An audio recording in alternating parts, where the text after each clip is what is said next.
В этом году в Северо-Восточном федеральном университете были открыты 3 базовые кафедры, одной из которых стало открытие базовой кафедры теоретической и экспериментальной космофизики при Институте космофизических исследований и аэрономии СОРАН. Директор физико-технического института Надежда Савинова поделилась, что данная кафедра была сформирована для усиления повышения качества практической подготовки будущих физиков, которые будут обучаться по профилю фундаментальная физика. Мы надеемся, что работа этой кафедры будет способствовать привлечению молодежи к занятию научно-исследовательской деятельностью.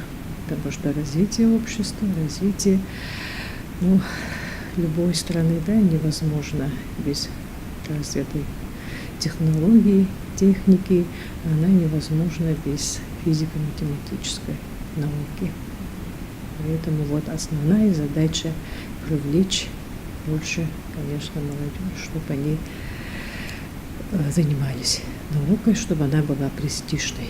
По окончании учебы на кафедре выпускники получают квалификацию бакалавр физики. Как отмечает Надежда Александровна, это стимул для развития космических исследований.